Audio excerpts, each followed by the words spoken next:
Billy and Kathy in particular, the organizing committee, and the Chicago Parrot Club, everybody involved in this for inviting Better Business Project into your event. I got to tell you, I don't know, I'm an old guy. I don't know, it's been years since I've been any place where I've seen so many just good folks having a good time, enjoying each other's company, good music. It's great. Second thing I wanted to ask is this: are there any military veterans out here in this crowd? Please stand up. Please stand up.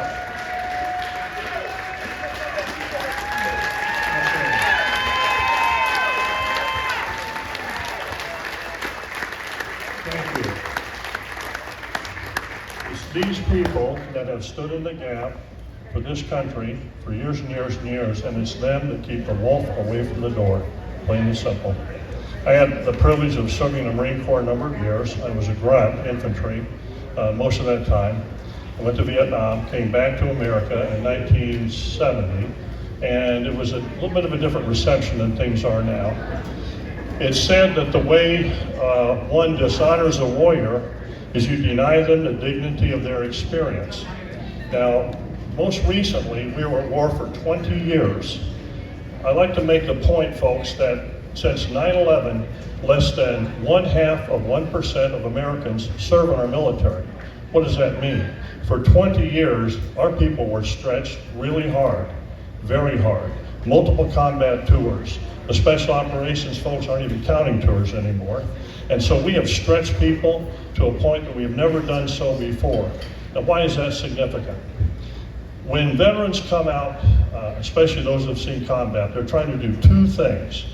And I was a young guy, a buck in those days, and I couldn't have said this, but I'll say it to you now. I was trying to figure out, who am I now after this? And what's my lane in life going to be? What am I going to do? And so they come back and they're trying to do exactly that. Some years ago, I had an opportunity to stand up a veterans program at the University of Missouri, and it dusted off my Vietnam brain really good. And what I found out, which was a total surprise to me, regardless of gender, race, age, branch of service, MOS within service, all of that, so many of these people would come wandering in my office and say, how do I get in business? How do I get in business? How did you get in business? Where'd you go to get money? How'd you get customers? How do you keep customers? What do you do with the money that comes through? I was utterly fascinated by all this. I came back, I dived into the GI Bill, and I found out that in the 9 years following World War II, 49.7% of our veterans got in business for themselves. These are real grown-up folks who have done real grown-up things, and they did great. Now, today, or I should say post 9/11, less than 5% do that. Why is that? Two predominant reasons. Number one, it's hard for them to get a loan.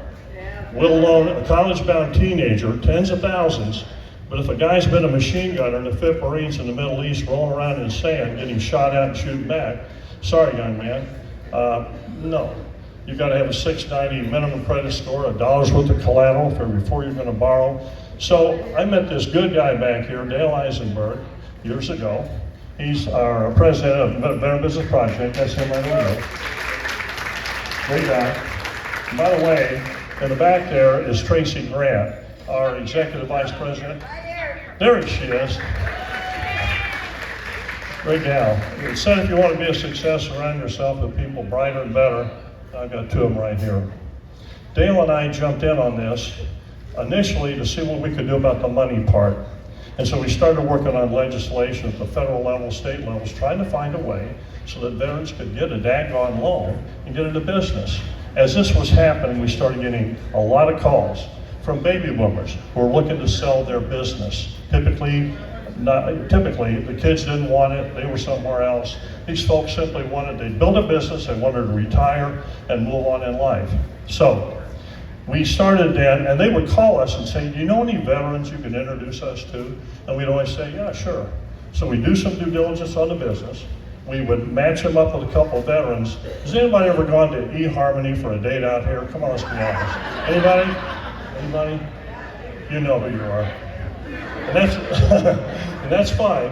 So we came up with a word, and we call it V-Harmony for veterans.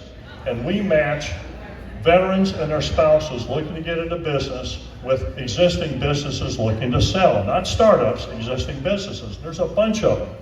And folks, small business is still the backbone of America's business and the economy. God bless small business people.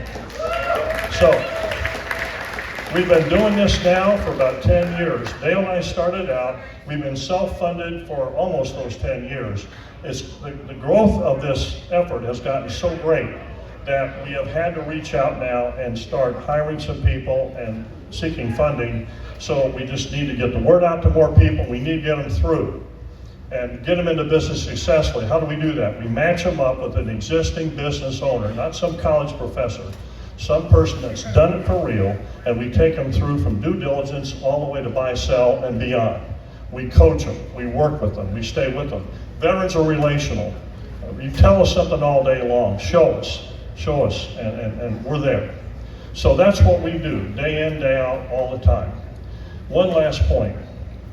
You all have heard that there's a thing out there, an issue we've been dealing with for a number of years in the veteran suicide situation. You all aware of that, pretty much? Yeah. Okay, so here's how this goes. Less than 0.5 of 1% serve. You come back, you've gone through some significant things, you've seen a lot. You're trying to get your feet on the ground. You're trying to fit in. You're looking for a job. 85% of our veterans don't make it to the first anniversary of their first job because they're trying to find a place where they're accepted and they fit in. So then they move on from there. After a while, if you're not getting a job, if you don't feel like things are going right, if you're not fitting in, the world can start to be a dark place. You start to pull inward. After a while, you begin to think, maybe, it's not going good, I'm not happy, I'm making people around me miserable and unhappy.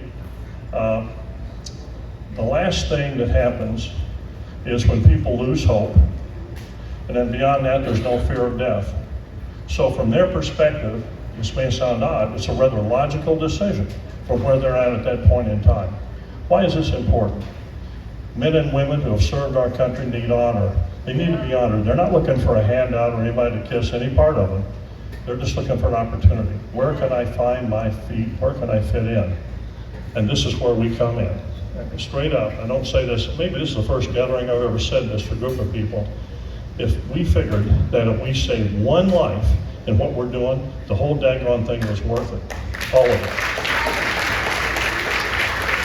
So, they always say when you're speaking, be on time, be brief, and be gone. I'm just about ready to be gone here.